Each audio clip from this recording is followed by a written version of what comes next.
We have a wonderful roundtable today. It's put together in a way that was suggested by our colleagues from the U.S. Trade Administration, who said, why don't we have a Davos-style roundtable, which means that you end up presenting a number of speakers at the beginning, then you have the issues framed, and then you follow this by a breakout and come back with what you're going to do as a follow-up. And today we have a really two-pronged approach to the issues at hand. We are looking, on the one hand, at people from Central Virginia who are interested in doing business with Africa. And in many cases, we have researchers who work in international business centers, or work in universities, and from the United States and Canada. Often they are in international business centers, and we thought that one of the results we might have from that breakout with the universities is to have a network of people who either have international business centers or who want to establish them. And in terms of those who want to establish them, I believe throughout Africa we have the continuation of the Bologna reforms, in which you are looking not only at degree reform, but also you are looking at the reform of financing institutions and also looking at the autonomy of institutions. Je vais changer au français si ça ne dérange pas l'assistance. C'est une bonne chose de changer au français. Vous êtes d'accord? OK, c'est bon. Alors, ce qu'on compte faire aujourd'hui, on a une table ronde qui se fait à la façon de Davos, c'est-à-dire qu'on va avoir une présentation de certaines questions, et puis il va y avoir des groupes de discussion après, et puis on va revenir avec quelques conclusions à la fin. Alors, on a deux objectifs très divergents en fait. En ce qui concerne la Virginie centrale, nous aurons dans l'assistance des chefs d'entreprise ou même des entrepreneurs qui commencent à penser à comment on peut faire des affaires avec l'Afrique. Ça peut être l'exportation, l'importation ou création d'une nouvelle entreprise. Tout est considéré. Alors, dans tous ces cas, nous avons les groupes qui vont parler de cette activité, mais puis nous avons beaucoup d'autres universitaires qui, eux, déjà ont des centres de business internationaux, ça surtout sur le continent américain, pour le Canada ou pour les États-Unis. Ça existe aussi en Europe, surtout après les réformes de Bologne.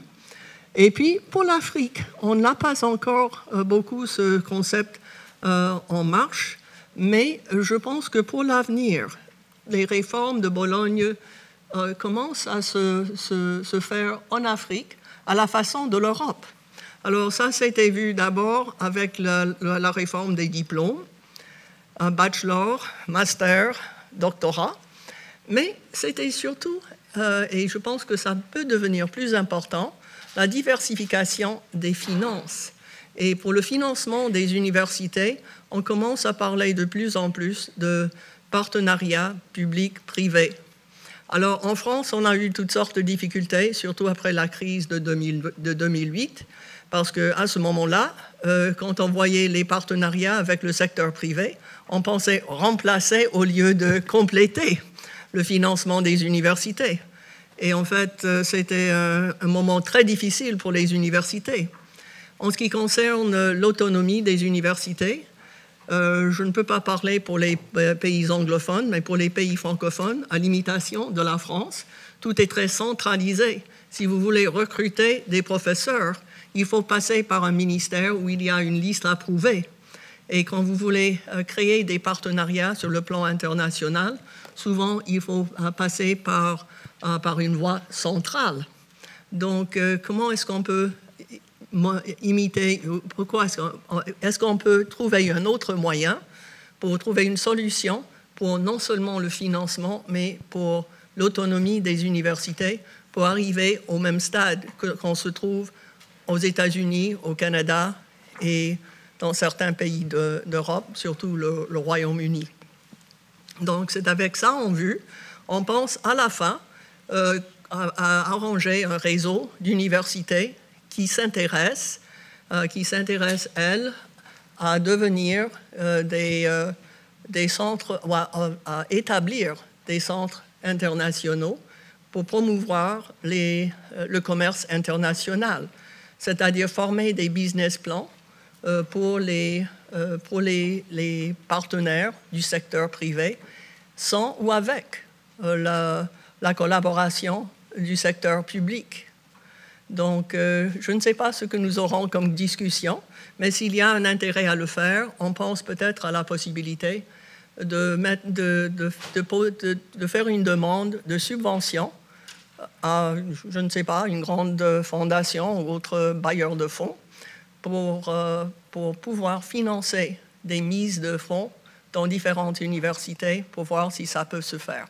Donc ça, c'était l'objectif quand on a planifié et on verra si ça pourra se faire à la fin des discussions. I'm going back to English now. If there are any questions in French or English on how we're going to proceed, would you let me know? Okay. All right, we're going to start out with the United States efforts to promote international trade with Africa. And I am going to start out with the first person in our list. Salia Lucif is not here, but Fred Stewart is here, and he will be speaking on behalf of the U.S. Trade Administration and the things that are happening right now to promote trade with Africa. Fred. Good afternoon, everybody. My name is Fred Stewart. I am the director of the Office of Africa at the Department of Commerce in Washington, D.C. And when I say Africa, I'm really specifically speaking about sub-Saharan Africa. So I'm happy to be here at the Doing Business in Africa Roundtable. This is all about business development from my perspective. Prior to being at Commerce, I was on the business development side. And so I think it's important that as we talk about this, as we go back and forth, that I give you that context as far as what it is that our team is doing and what we hope to accomplish in sub-Saharan Africa. In my mind, it's really about three things. If you're talking about business development, it's about opportunity, it's about relationships, and it's about managing the risk. And I think that from my perspective, again, that whether you are in Africa, or you are in the Middle East, or you are in Europe, the model is the model. And that we should become students and practitioners from that perspective. So I tried to craft my remarks from that. At the heart of the business development model, we should really consider developing pipelines. I think that as I look back in my previous experience, it's not a one-off. I don't think that you go and you compete in the market where you're going to try and win one opportunity. You should take a look at the market and the products and services that you're trying to put in the market, but you should look at it comprehensively. That it's not that you're going to win one project. It's not that you're going to make one big sale. It's that you want to structure it so that you have it continually happening. So pipeline, I think, is key. At Commerce, we have tools that can help. I think a lot of times people think of the International Trade Administration and they think of the Department of Commerce as a big government agency, but if you peel the onion layers back, you'll see that there's some roles there. In fact, there's a total of 12 bureaus. I'm not going to go over all 12 of the bureaus, but I picked several here that I think are germane, are ones that are worthy of this conference. The first one, which I think is probably one of the most important bureaus we have, is the U.S. Export Assistance Centers.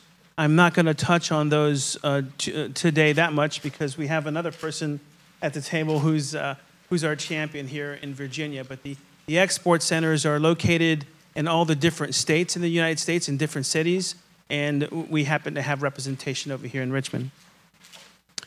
The second tool that we have is what we refer to as the Advocacy Center. The Advocacy Center operates on all continents, but in Africa, mostly slanted towards African procurement with regards to government procurements. That when a tender comes out, a requirement with a specific government, U.S. companies want to compete for that tender. The Advocacy Center is positioned to help them break into the market, to make sure that they have fair play. There are other actors, in country that would be competing for that. So it's just an additional tool or resource that the Department of Commerce has. And so there's a process where a company submits an application, and then they are vetted, and then the Advocacy Center, in turn, whether they're competing in Kenya or Tanzania or Rwanda or South Africa, the Advocacy Center will try and become their advocate. And it could be as high sometimes as the U.S. ambassador will go and talk to that particular government on behalf of that company for a specific opportunity. It's all about ensuring fairness, equal chance in bidding on these public procurements. The next tool that we have at Commerce is the Foreign Commercial Service. It turns out that in sub-Saharan Africa, we have 8 offices. We have offices in Ghana, in Nigeria, Ethiopia, Kenya, Tanzania, Mozambique, Angola, and South Africa. And what we have is we have foreign commercial officers who are embedded into the embassies, and their sole purpose there is to be the champion from the perspective of U.S. businesses wanting to penetrate the market. And then at the same time, they make introductions with African companies that are operating in that market and to find good partners from that perspective. So that's what the Foreign Commercial Service does. At headquarters in Washington, D.C., my team, I'm blessed in that I have a team of experts, and what we do is we manage U.S. policy. We work with the interagency, and we work on commercial diplomacy in sub-Saharan Africa from the perspective of the U.S. government. So whether it's working and interpreting what Congress has passed, many of you may be aware of AGOA, or working with the interagency to solve specific issues, or creating certain policies that then the secretary could bring to the president or the assistant secretary in the interagency. That's what that team does. We also have the Minority Business Development Agency, and it works with minority business owners.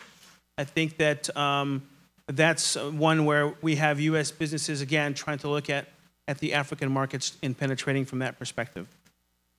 We have another tool that I think is one that is not well known, and that's the Commercial Law Development Program. And what it does is it provides technical assistance and training, and that could be in the form of the judiciaries, it could be in the form of helping with customs, and that's going both ways. But CLDP is a very strong tool. This is where we have attorneys that are specialists and help out to smooth out policy and regulations as far as international trade is concerned. At the end of the day, what the Department of Commerce does is it's looking to remove trade barriers as much as possible and resolve those. And it's usually about market access issues. It's us pooling together a team of experts and working with the African governments to resolve them. Commerce spends a lot of time doing that, and I think many of us really don't spend enough time telling the world at large. But that's really the strongest focus with regards to what Commerce does. We also work with the interagency, and from that perspective, it's about working towards the same goals. And I can't say that without bringing up 2 topics. One is that we have challenges in the market, and the second one is that we have opportunities. On the challenges side, I think that's where we spend most of our time, but the part where where we see it's exciting is the opportunities part. So on challenges, it's transparency, it's poor infrastructure, it's liquidity shortfalls and in certain oil countries. And then on the opportunity side, what we see that is very strong is U.S. brands. High demand for certain infrastructure, development in energy, in health, education sectors. Those are all strong. This is where we see the strong opportunities, on an international stage with regards to looking to Africa.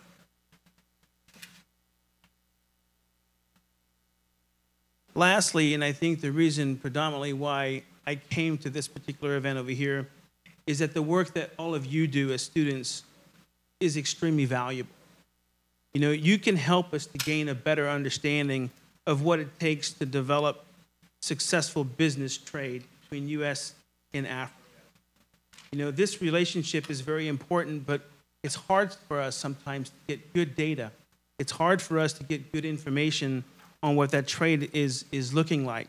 And we find it that, it would be important for us to be able to have visibility into the research that you're doing, the concepts that you're taking a look at. And for us, that was the exciting part about being here today, is that you're doing that research, you're on the cutting edge, you have extremely great insights, and we'd like to profit from that. So please consider, as you do your research, sharing it with the appropriate parties, because we certainly would love to have access to it. Thank you very much.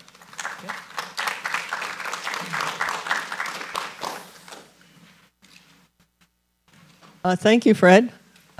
We're looking at many opportunities that if you couldn't write them all down and didn't bring something for your notes, we are in fact filming this today, and we can look at that. And also, if there are links that you would like to send us, Fred, we can put some links on the website. It's going to be on the Africa Business Conference website for future use by faculty and students. I would like to send one link. The link that I would like to send. The link I would like to send to everybody is the link on the President's Advisory Council on Doing Business in Africa.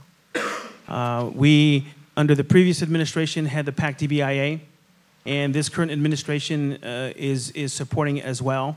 We're starting to move out on activities. The Secretary of Commerce convened the President's Advisory Council several weeks ago and tasked that council with 3 deliverables and asked them to come back with some recommendations. The 3 deliverables that were asked were how do companies that are operating in Africa, how are they approaching the market, and what are making them more successful than maybe other companies that haven't heard of Africa. The second part is if they're working in Africa, how are they competing, and why are they being successful in that competing environment? And the third piece is operating in Africa. You win the work, now you have to actually do the work. And so the president and the secretary asked about identifying some of those pieces. So that link and that website is where you can go, and we're going to publish that information as it starts to come in. Thank you, Fred. Well, now we move into the Richmond office of the U.S. Department of Commerce with Josh Kaplan, and he will tell us about some of the work that he's been doing with local businesses in Central Virginia. You've got that. Hello, can everyone hear me okay?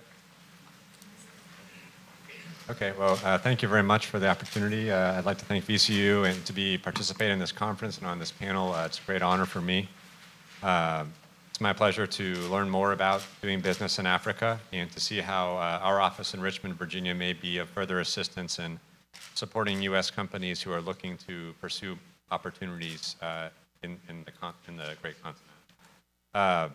I'm going to touch upon just a few things, but just as was mentioned, my name is Joshua Kaplan. I am with the U.S. Department of Commerce, so the same entity that the previous speaker is with. We share the same department, but I'm focused more on the sort of the direct interaction with small businesses, in my case in the Central and Eastern Virginia parts. And you'll hear a little bit more about one of the Southeastern Virginia companies with whom I've had the honor to work, my colleague and friend here, Dwayne Thompson, with regard to a project he's pursuing in Africa a little bit later, and I'll let him talk about that. I'm going to keep my remarks pretty brief. Some of the things I'm going to perhaps dial back a little bit, but I might like to ask from the audience, could I see a show of hands, how many people are here sort of visiting from Africa, like African scholars or business people? Combien de personnes sont venues ici d'Afrique? Okay, very good. And then, are there any American business people in the audience or students?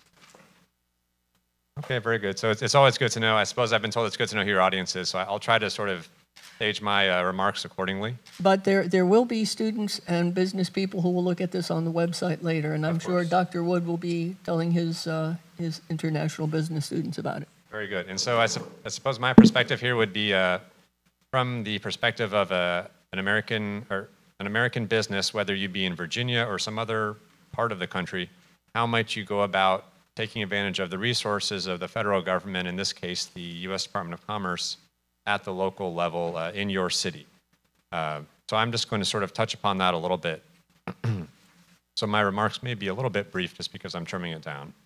But it is something to say, though, that in terms of our view, or the view of the Department of Commerce and our colleagues elsewhere in the government, promoting exports, including promoting exports to Africa, is very much top of mind and important as an economic development strategy for us. And so it's something that we're approaching at multiple levels. As my colleague mentioned, certainly being approached out of the offices in D.C., sort of at the higher level, and looking at ways to address, increasing that relationship, improving that relationship. Then also at the local level, at the city level. In this case, in Richmond, Virginia, what are some things that my office is doing, and what are some things that my colleagues around the country are doing to make our resources available to the business community? And oftentimes, this may, a lot of the time, it involves a U.S. company coming to us and looking for opportunities in a given market, let's say in Africa, but it may also involve African, business people, let's say, looking for American partners and American products that they might utilize in their markets and introduce to their markets or services as well.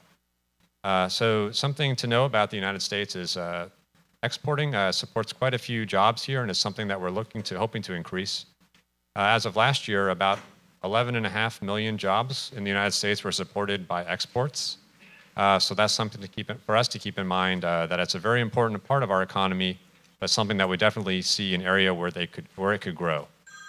And in addition, exporting has a lot of positive benefits for U.S. small businesses, and one of those is that it can improve their chances of staying in business. I'm not going to go into the reasons why, but some statistics show that if you're an American business, all else equal, you have, let's say, just under a 10% chance of you're less likely to go out of business if you are exporting for a number of reasons. So that's something that we're hoping to have more American companies exporting to Africa in this case. Typically, I would go through sort of the U.S. Department of Commerce, the Commercial Service, which is the entity for whom I have the pleasure of serving.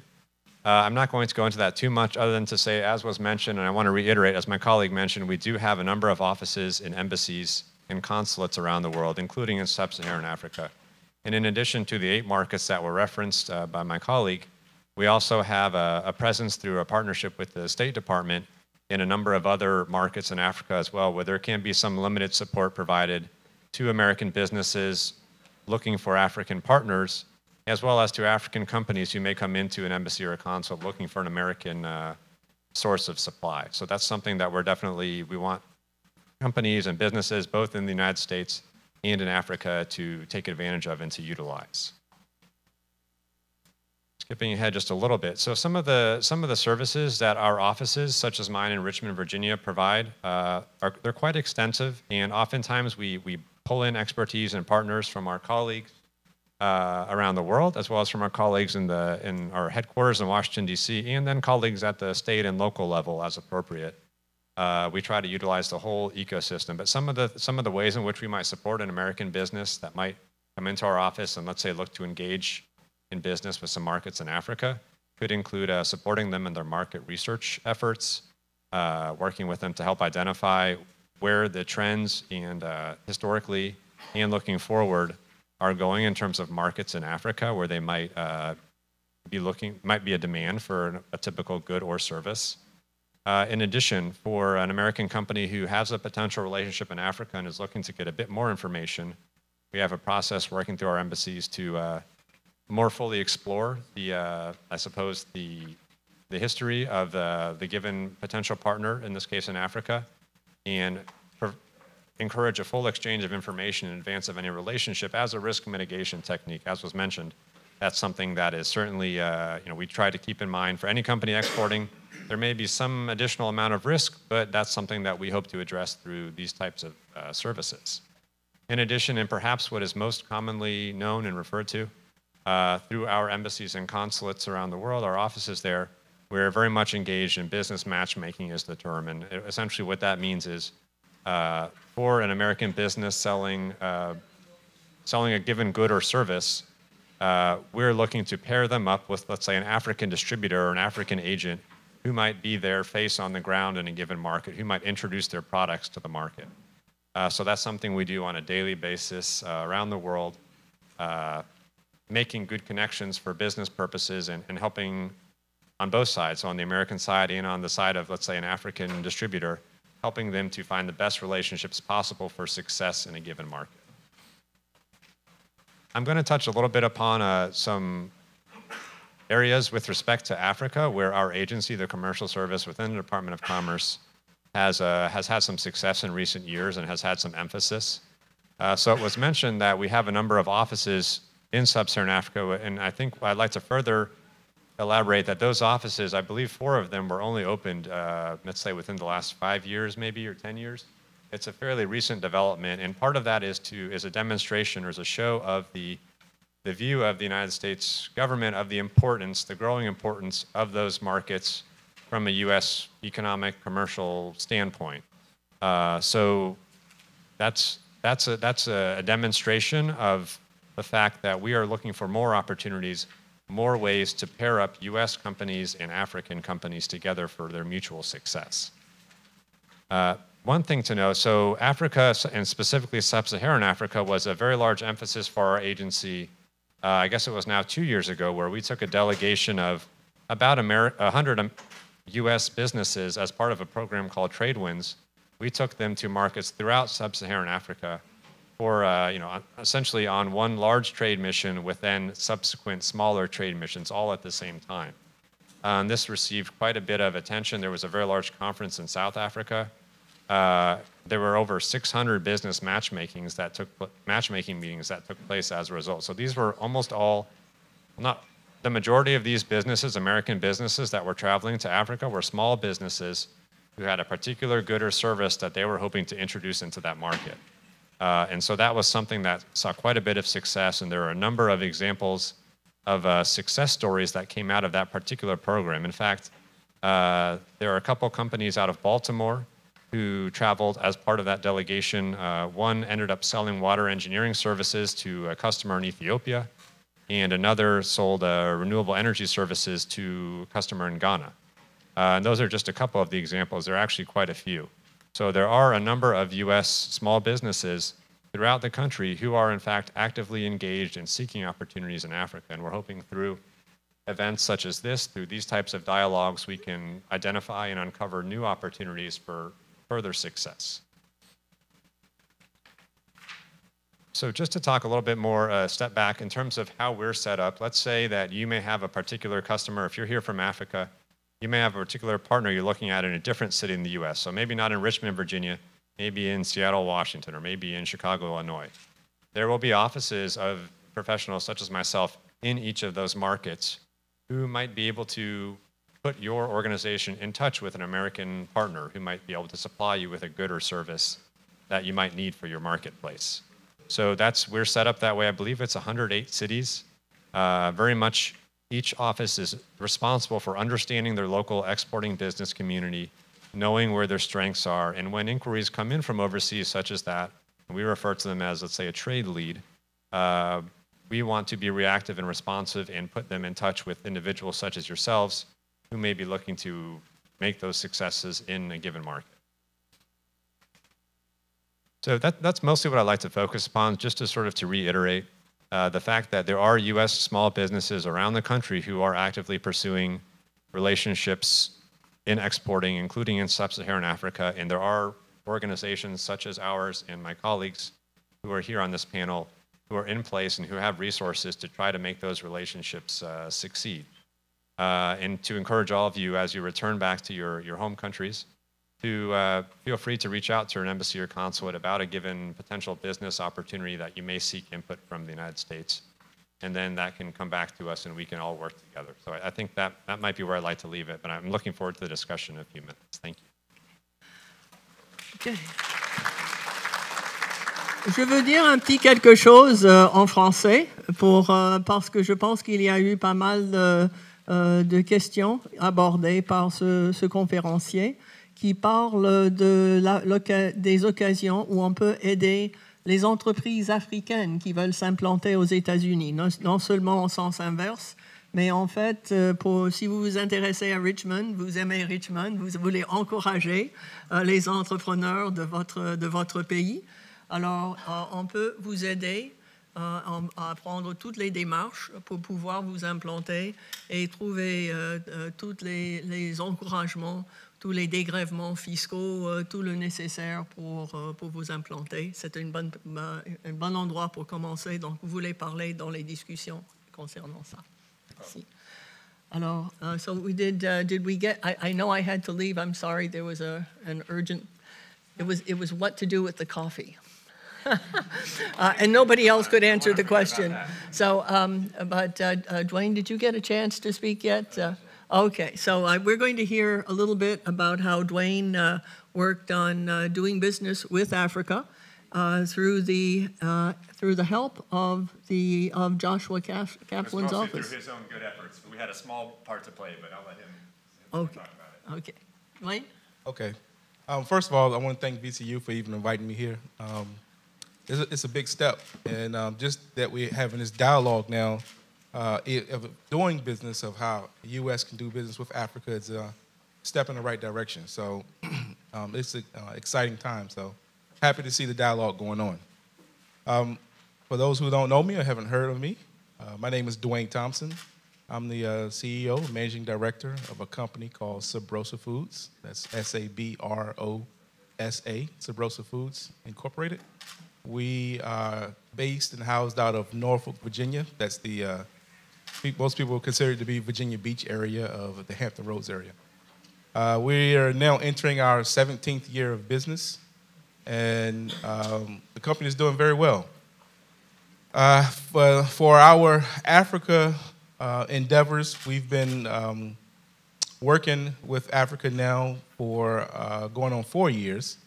But when we started, we originally started looking at Africa about 10 years ago via Gambia, which is kind of the top of Africa. And then we didn't succeed there for a number of reasons. And then we tried to go through South Africa and didn't succeed there. And we finally ended up settling in Zambia, which is sub-Saharan Africa.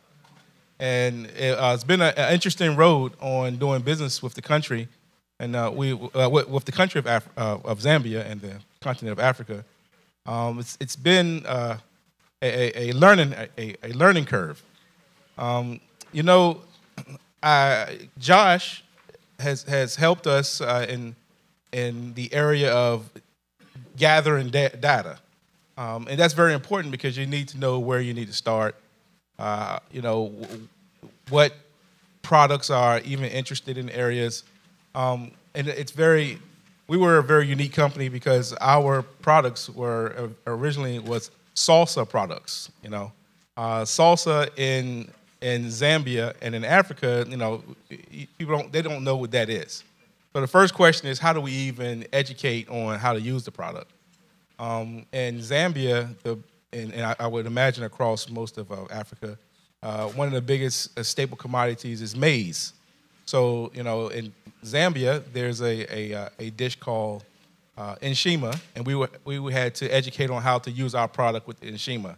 It actually caught on, and now we're in the process of setting up a manufacturing facility in Zambia to not only just manufacture our products, but also to do a value-added product manufacturing for farmers and other entities there in the country.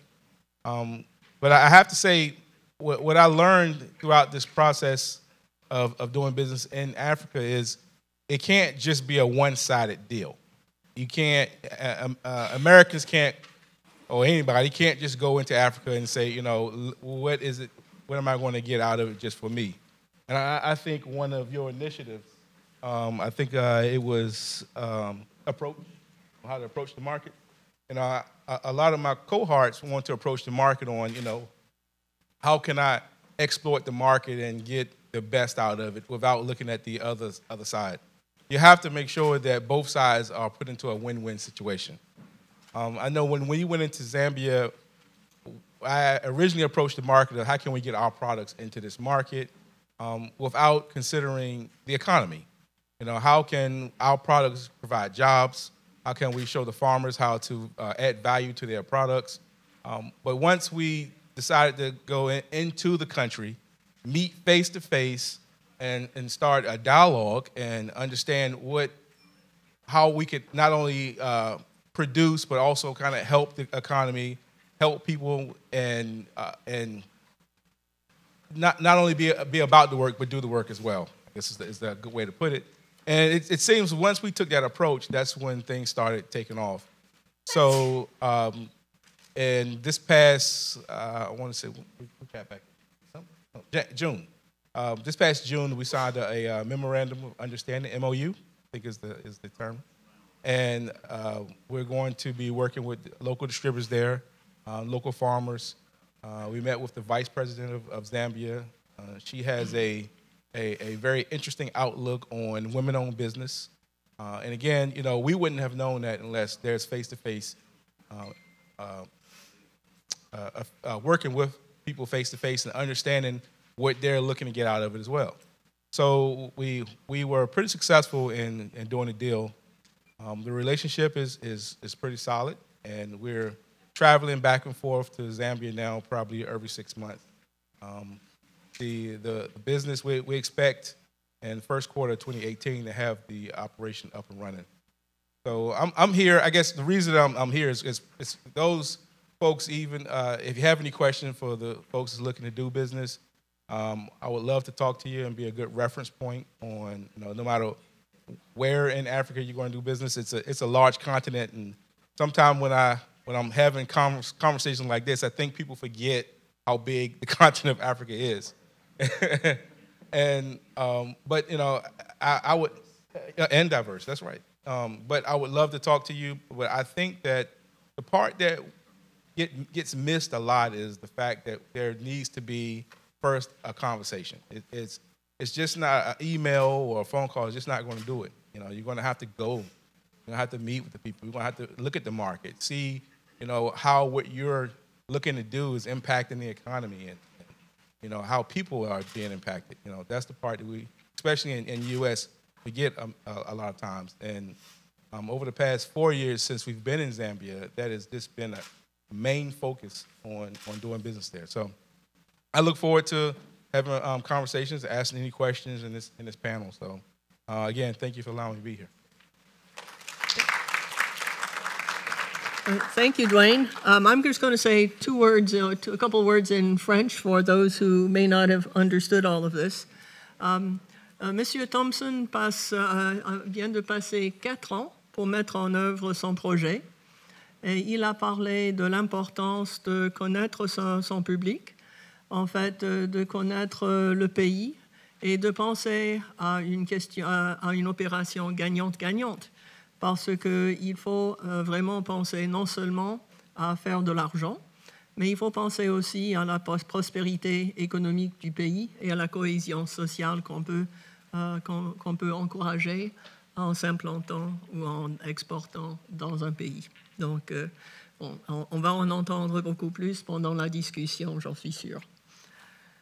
Our next person is Lyda Fitz, who is going to be speaking not only for herself and the activities of the U.S. Trade and Development Agency, but also about the role of the Export-Import Bank, because our colleague Ben Todd from the Import-Export Bank could not be with us today. Something came up at the last minute. Lyda? Okay.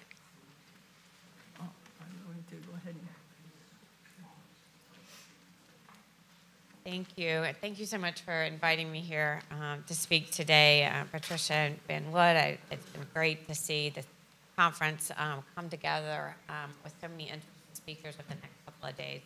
And of course, it's always an honor to speak with Fred and Josh, who we have worked together as part of the U.S. government's toolkit for exporters for some time. Given the audience, I'd like to talk a little bit about our tools for our African partners. But I'll start with introducing myself. As Patricia said, I'm Lyda Fitz. I'm the Regional Director for Sub-Saharan Africa at the U.S. Trade and Development Agency. And USTDA, for short, is the U.S. government's project preparation agency. And that means that we invest in infrastructure projects at the early stages to help them get to the point of financing. We've been working on the continent for 30 years. We've supported over 600 projects. And globally, we work in middle and low-income countries around the world.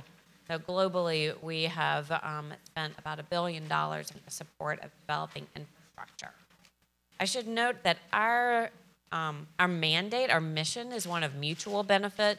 We are looking to invest in infrastructure that will drive the economic development of the countries that are our partners, and at the same time provide opportunities for U.S. goods and services to be used in those. So we're looking to help where the U.S. has particular value to offer, be it expertise or technology. And for that reason, we focus in 3 areas: in energy, in transportation, and telecommunications.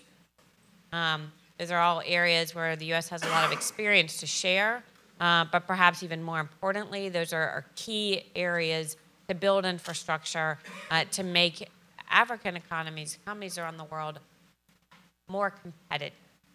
And you look at countries across Africa, and by and large, you see an incredible recognition by African governments that infrastructure is key to enabling their companies to compete in a global market. You're paying more for transportation costs, you're paying more for electricity costs in your markets. How do you then have a product go out and compete with those who aren't? At the same time, the quantification of what it would take in terms of spend for infrastructure on an annual basis to build the infrastructure that Africa needs has been estimated by the World Bank at $95 billion a year. I can see some nods, so that figure is not new to a number of people. It's an enormous amount of money, and it's hard to generate for any government. You see some of the challenges in the U.S. How do you pay for all the infrastructure? And so countries increasingly turn to the private sector of public-private partnerships and arrangements that would leverage private sector investment to help build that infrastructure. And you look at examples like the Azura gas plant in Nigeria, like the privatization of distribution companies for power in Nigeria, like South Africa's experiment with the renewable energy procurement program, which brought in thousands of megawatts, largely paid for and financed by the private sector. Or Kenya's interest in developing the LAPSET corridor on the coast through consortiums of private sector investors. And you see a lot of leverage, or attempts to leverage, successful leveraging of private sector expertise and investment. And I think a lot of that is enabled. Because we're at the early stage of investment, we have the luxury of seeing a lot of trends coming down the pike. People are developing projects. Where are they going? Which countries do they find most attractive? What sectors do they find attractive? And we have seen a lot of movement and increase in terms of infrastructure build, private sector investment, and interest of investors in Africa. I'm sure that's not news to many people. But we can put sort of a fine point on it because we, as an agency, are demand-based. We do not make our investments based on policy, but we make our investments based on where do we see the best investments globally.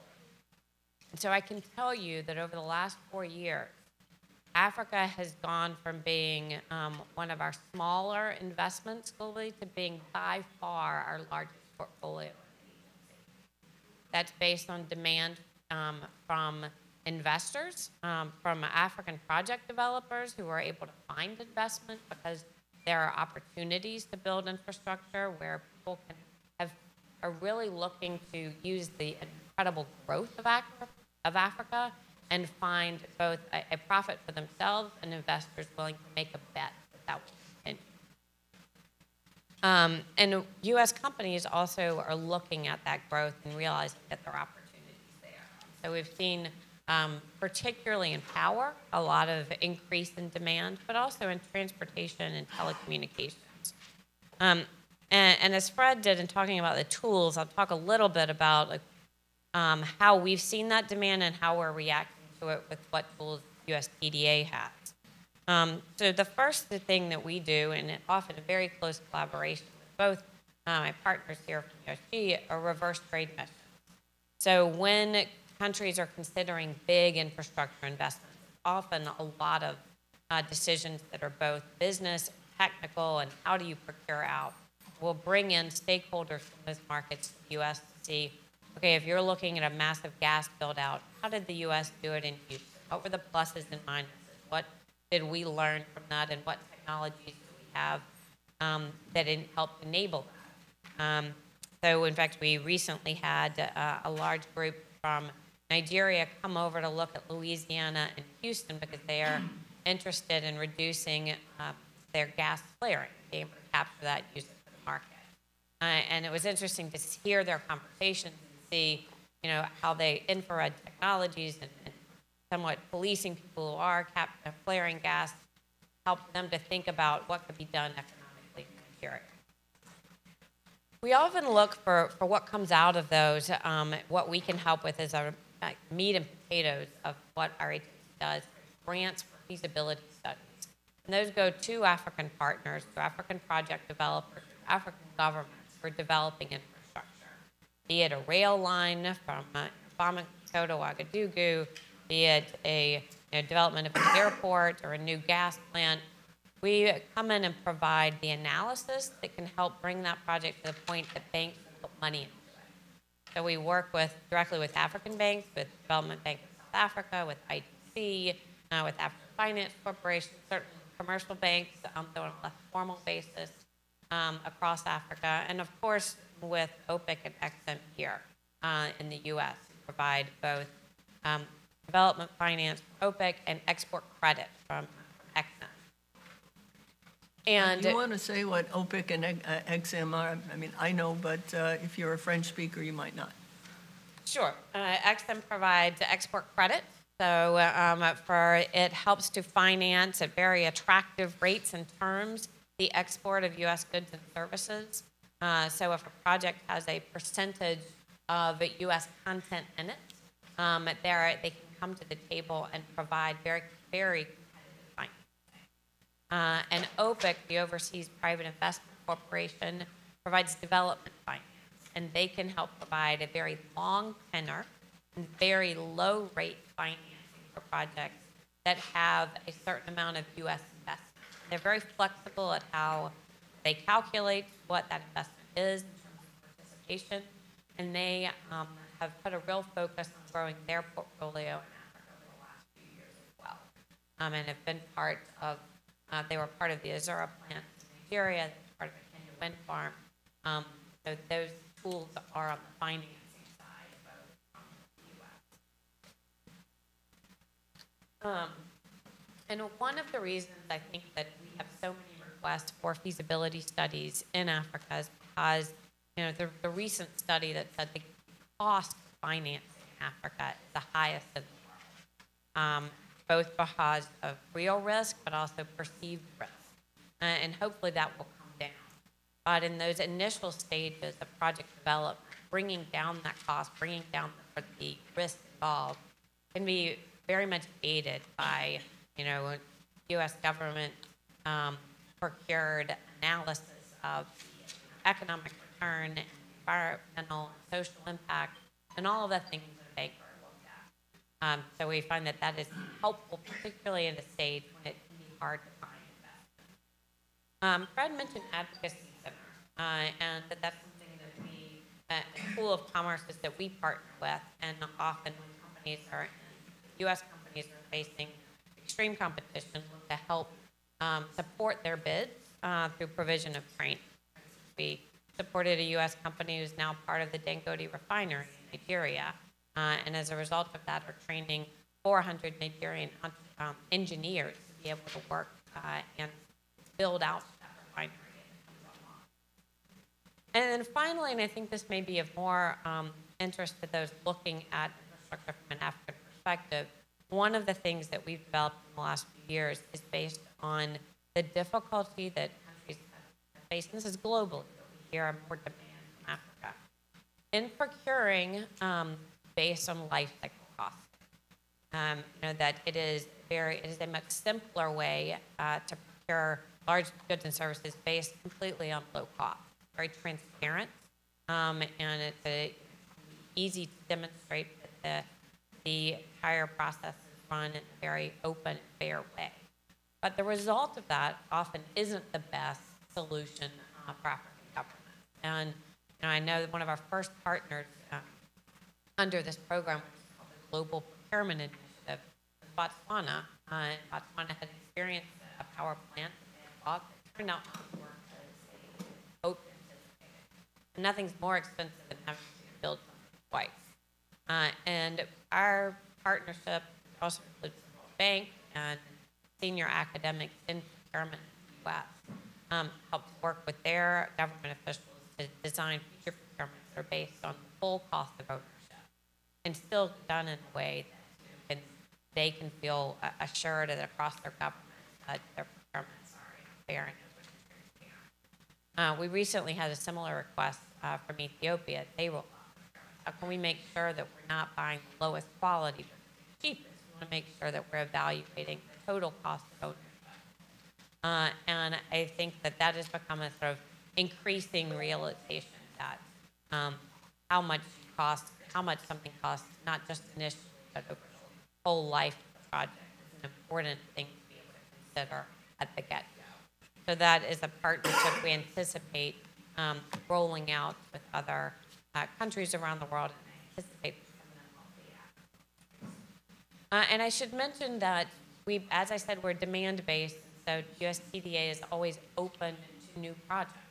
If you're developing an infrastructure project that may be an area where U.S. has expertise, we're always open. We have an office here in Virginia, in Arlington, is our headquarters. But we also have offices in Accra, Lagos, Johannesburg, and we currently have a call for proposals.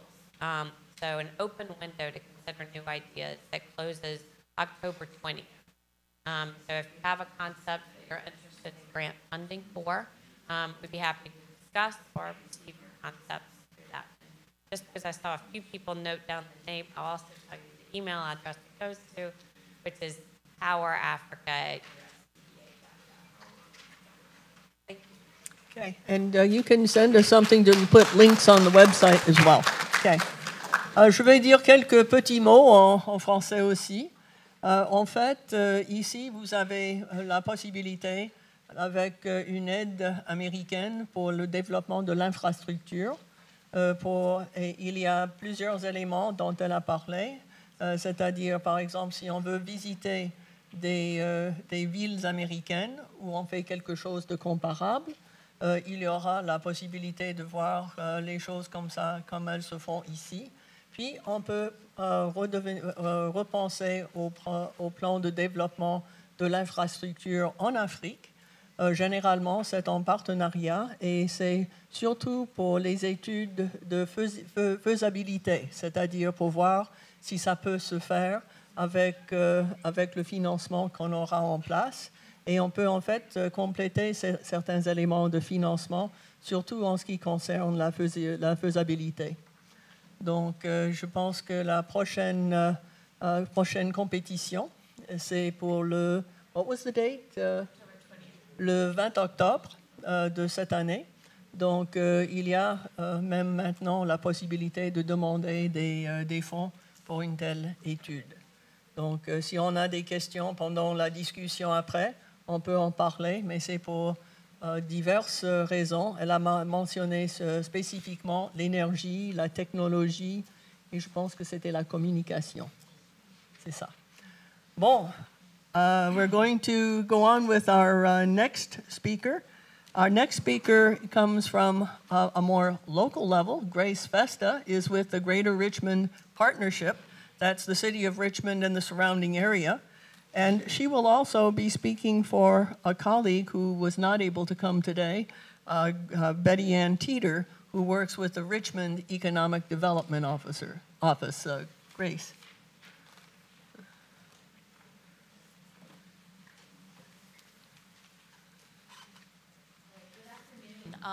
First of all, I know many of you have traveled out of town, so welcome to Richmond. We're very happy to have you here today. As Pat said, my name is Grace Festa. I'm with the Greater Richmond Partnership. We are a regional economic development group representing the city of Richmond and the county of Hanover, Henrico, Chesterfield. What that basically is the city center and the surrounding suburban location. What we do primarily, there's a couple things we do. Our major focus is to market the region, find businesses that are growing, and convince them that Richmond is the right place for them to set up a brick and mortar facility to grow. Our goal is to grow the Richmond economy. We're not looking to shuffle around businesses. That doesn't accomplish anything. We want to grow our own, bring in jobs, bring in investment. We do that a couple different ways. One focus we have is pure marketing. One of the things we can do to increase the number of businesses going into our region is to get the word out that Richmond is a good place to be.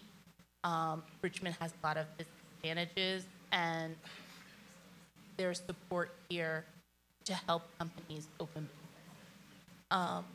We also have a direct business attraction program. We run about 50 marketing missions a year. That means myself or one of our staff members travels either domestically or internationally. About a third of the missions are international. The remaining 2/3 are domestic. We meet with business. We find businesses that are growing. We have face-to-face meetings, and we tell them about our region and welcome them to come for a visit and investigate it as a potential location. We also run an existing business program. This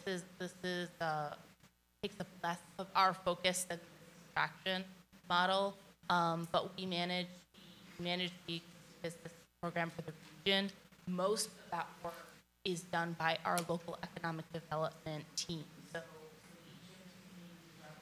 as their economic development office, and primarily they are serving local communities. But we do what makes sense to do at the regional level, things like that. Under that umbrella, we also manage the Metro Richmond Exports Initiative, which is a program to get more companies in our area exporting, or get a company who's exporting a little bit and help them increase their exports, either more volume or markets to bring their product. Let's see. Now, when we find a business that is growing, is interested in coming to our region, we offer a lot of different services to that. And I should note that we're a not-for-profit. We are funded by our local government partners and by local businesses in the community that want to support economic growth. So when we work with a business, our services are first thing we can do for a business is provide information. We have a whole research team. We have general information. Actually, you have some of our very short information, the 4 pages in your packet now about the Richmond area. I think, do they all have the English and the French, Pat? Do they have the email for what? You do. Okay. But we have a lot of more specific information as well, and then we can provide customized. So when companies are coming in, they're wondering about the workforce, taxes, how much does real estate cost, what companies are in that are similar to mine, or be a possible supplier or a customer. So we provide all of that type of information for a company. We will manage an entire process for a company. So we will set up meetings with like companies, set up meetings with possible suppliers, make university connections, make connections to lawyers, accountants, insurance, as you have local advice on those business services. And we will also set meetings with other international companies that are here in the area. A lot of times it is both useful and comforting to know that somebody else has done what you're going to do and has come out the other end successful. It's good to we tried this, it didn't work, do it. Better to learn from someone else's experience. Once a company has decided that this is they want, we provide easy landing, soft landing, and that is completely whatever. In some cases, it's a and then we'll work with the locality to fast-track permitting. In some instances, depending on the size of the project, it's connecting incentives, which are offered at the state and local levels. In some cases, it's things like, how much does the poster cost? Because I need to make a relocation package for my employees. So when we say customized, we will do anything a business needs to help them, make and operate.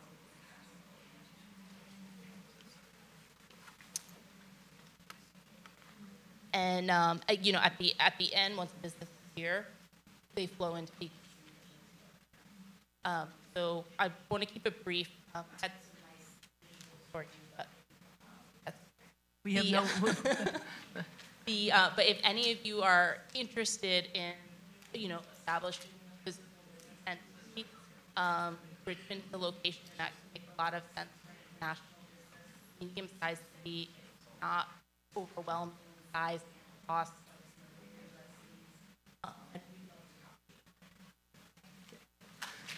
Thank you, Grace. Alors, pour le Greater Richmond Partnership, il y a 9 comtés des alentours, plus la ville de Richmond. Et en fait, on fait tout ensemble. Et puis, c'est en plus une espèce de guichet unique qui vous aide à préparer tout ce qu'il y a à préparer, que ce soit pour aider dans l'implantation de vos employés. Et c'est aussi la possibilité de trouver des partenaires de la région, de trouver des comptables, de trouver des avocats d'affaires, tous les services imaginables, et même pour explorer des dégrèvements fiscaux. Donc, c'est vraiment sur mesure aussi, comme on essaie de répondre aux besoins de chaque entreprise. Donc, encore une fois, ce sera quelque chose de bien pour la discussion. Okay. Now, I'd like to move on to an entrepreneur who, in fact, is from Africa. He has American citizenship. His country forced him to choose American or ours, and he chose American. And he will tell you a little bit about what it was like to try to set up a company that, in fact, was going to be oriented toward doing business with Africa. I'm going to say that in French as well.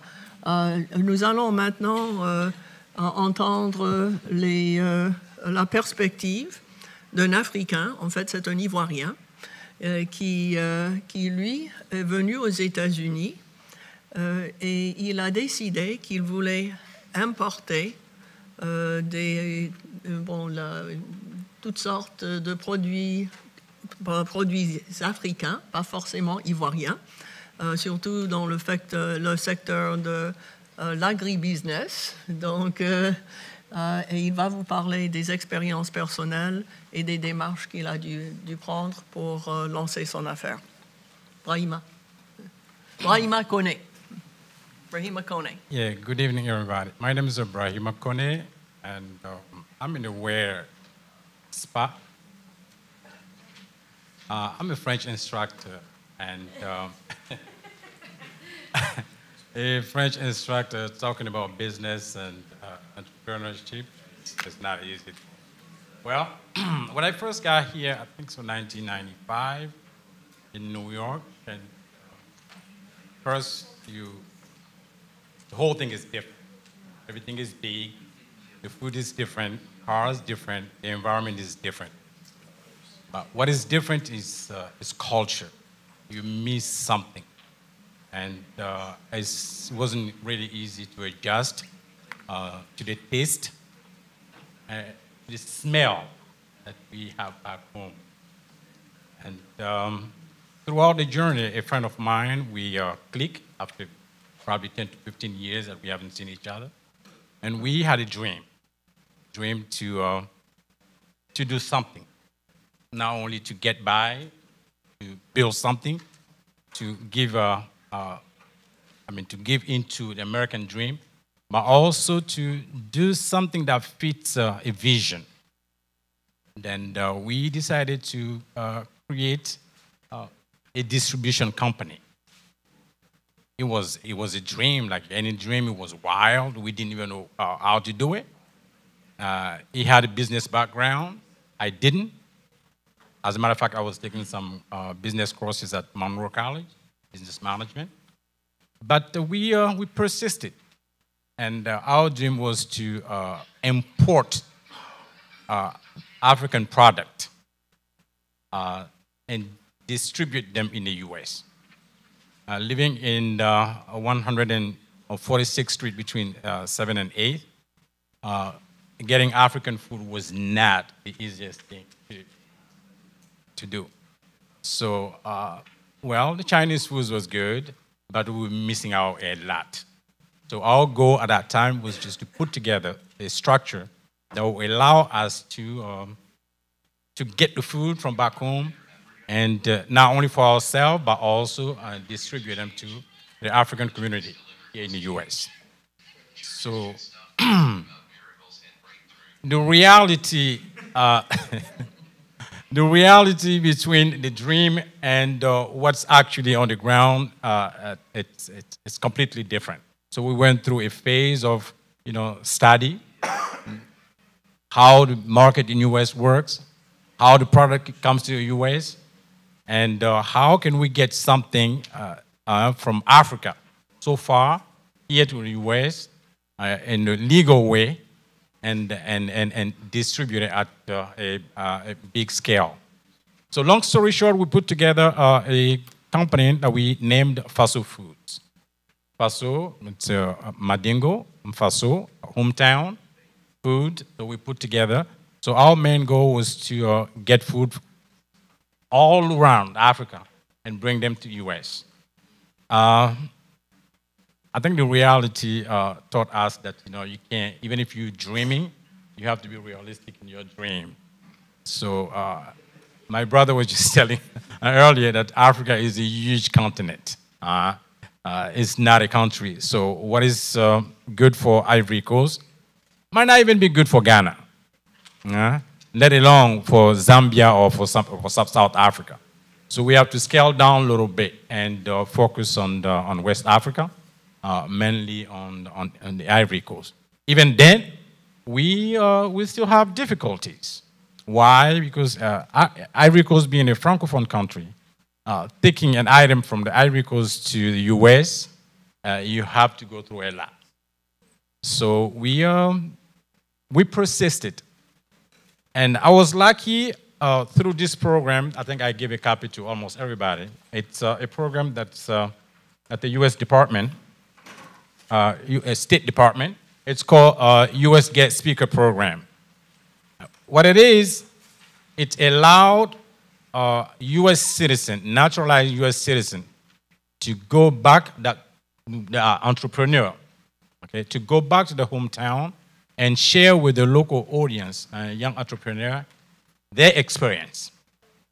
So I think it was at the same time last year in Syracuse University that I was contacted by Amanda Giggs to talk about the program, and I was really much interested. So we put everything together, and I was sent to Abidjan. It's in collaboration with the local U.S. embassies. And I really want to talk about how exciting this program is for anybody who's interested in it. It's a wonderful program that will allow you to go to your hometown as a U.S. citizen, okay? If you have a business or you know something about business, to talk about, to address some of the issue related to entrepreneurship. So the topic you talk about depends on what the embassy wants you to talk about, or the State Department wants you to talk about, or your own, whatever you want to share with them. So I was given the latitude to talk about fast food, my experience, how I managed to create fast food here in the U.S., and how I managed to start importing product from Africa. And it was amazing. It was a great opportunity for me to realize that sometimes we sit here and we just presume or we assume things. Okay. It was saying earlier, for anybody who wants to go to Africa, please do. If you want to do business, it goes beyond email and phone call. Go on the ground. I was shocked to learn more or to learn something that I did not know about my own country. It was amazing. All these are local products made by young entrepreneurs and women entrepreneurs. And they're dying to market their product. But unfortunately, there is that little something that is missing, that you could only get by, meeting experienced people, by meeting different people, and working on different markets. And I had an opportunity to work with these people, to meet them, to share my experience with them, but also to share their concern, to hear from them. And by the time I came back for my second presentation, I have 2 full suitcases, 50 kilograms of sample that I'm trying to work, and see how and I could possibly help these people, okay, those entrepreneurs, to market their product here in the U.S. So my talking point today was just to let you know that the State Department has that great program. It's very interesting. Anybody wants to do it, you could just submit, and they'll pay for your plane ticket. They'll pay for all the accommodation, and the best thing is you're going home, and you're going to share your experience with people who stay home, who really, really, really need and to be exposed to the international market. And I could tell you, ever since I started this program, number one, I've learned more about my country, about what they're doing in the field of food, and but also I've learned that there is a possibility that we could just build a business, build a bridge, and I could fulfill my dream, which was to import product from Africa, mainly food, and distribute in the U.S. Thank you, Brahima. There might be a message for both ends of the discussion later after we finish the program, not only for those in the United States who might like to do business with Africa and think about importing things from home, but also thinking about the international business centers, which in the United States help businesses develop specific plans. If, in fact, we are successful in seeing a network develop with university researchers from Africa working with their development offices for their country, for their region, for their city, to perhaps develop business plans to help put together those who would like to import and those who would like to export. It would be a win-win situation all around. J'espère que dans la suite, avec la discussion, qu'il y aura la possibilité de penser aussi non seulement aux entrepreneurs qui veulent exporter ou importer, mais de penser aussi aux universités qui peuvent peut-être créer des centres internationaux pour encourager le commerce international avec les contacts que vous aurez trouvés dans ce congrès, que ce soit au niveau national, au niveau de l'État, au niveau régional, et peut-être de donner suite avec les universités dans le même réseau aux États-Unis. Donc, on va mettre les universités américaines, les universités canadiennes, européennes et surtout africaines pour travailler ensemble pour améliorer le commerce international. Okay, I'm going to go to our next speaker. That's Paul Grossman, who is going to speak on the level of the state of Virginia for the Virginia Economic Development Partnership. Paul?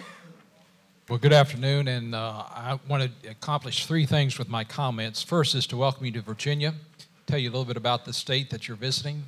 Second is to have you understand the sources of products that Virginia has to offer to the African market. And three, to conclude in time so we can have our coffee break. So do allow me to welcome you officially to the state of Virginia. It's called the Commonwealth. There's only 4 Commonwealths out of the 50 states. But we like to say that we were the first. Just several years ago, we celebrated our 400th anniversary. Not near as old as some of the kingdoms of Africa, but we are getting a good start. We do very much the opposite of what the former speaker did on the import side. We do on the export side. So we work with Virginia companies to export. And I want to share with you a little bit of our accomplishments over the last 3 to 4 years. We have conducted about 18 research projects across the continent. We have consultants who can help us find markets in Africa for Virginia products in about 27 African countries. Not all of them, of course, but just those 27. And of those 18 research projects, we have taken 16 companies overseas on trade missions. And the countries where we have done most of the work and most of our business have been in South Africa, Mozambique, Tanzania, Kenya, and Mauritius, Ghana, and Botswana. So sort of widespread, all sub-Saharan African countries. And most of that, I would say, has been in the country of South Africa. That's all on the commercial side. So when you think about Virginia, you need to understand we are very diverse. We're not like a state. I'm not picking on Texas, but they dominate in the oil and gas. Virginia is very diverse in our economy. So here are some of the products, some of the companies that have sold their products into African markets. Mayonnaise, beef, bowling centers to bowl, oil filters, lumber, spare parts for aircraft. And that's just a few of the companies that have explored the African market. In addition to that, I'll just close by saying that we have to be cognizant of our times. Unfortunately, in this country, you notice the shooting, very sad shooting that we had in Las Vegas earlier or over the weekend. The United States has a problem there, and it's something that we have to address. But Virginia, in a bigger sense, is the #1 defense state in terms of providing military technology and materiel to our defense forces, and that is very much in demand across the world. So we have a defense program for the past 4 or 5 years helping defense companies sell their products and services into foreign markets. With regard to Africa, we began a relationship with the U.S. Africa Combatant Command. So this is the military organization where they divide the world into different combatant commands. You got European Command, EUCOM, Pacific Command, PACOM, and AFRICOM, which covers the African continent. When we took our first group of companies to the Africa Industry Days, which was actually held in Stuttgart, Germany in January of 2014, over 20 Virginia companies went with us. Now, there were another good handful of Virginia companies that went on their own. So we participated in the AFRICOM Industry Days in January of 2014. In June of 2015, with another delegation, we signed an MOU with the AFRICOM General in October of 2015. And then last August of 2016, we took another delegation to the AFRICOM Africa Endeavor held in Madagascar, and then just returned this summer in August of 2017 from the AFRICOM Africa Endeavor 2017 that was held in Malawi. In total, we've taken over 50 plus companies to attend these. They are doing business across the continent in very discrete manner, very discrete opportunities and needs, ranging from the airport controls to the Senegalese Navy, doing some joint exercises with them. So as you consider Virginia, first again, and extend our welcome, but also ask you to consider if there's any products or services that you may be aware of in your respective countries. Anything from consumer products to military goods, Virginia might have a product or a service that we can offer. And with that, I'll turn it back over to our hostess. Donc, j'aimerais conclure avec quelques mots concernant l'État de Virginie. Et en fait, on vous a accueillis ici en Virginie de la part de la communauté. Et on a parlé des développements avec certains pays d'Afrique, surtout francophones, mais il y avait Mozambique aussi, surtout anglophones, pas francophones. Mais de toute façon, ça pourrait changer. Je pense que c'est à cause des opportunités économiques qui se développent. Et j'espère qu'on va penser beaucoup plus aux pays francophones, peut-être pendant la discussion. So I think that brings us to the end of the presentations. We're going to have breakouts after the coffee break.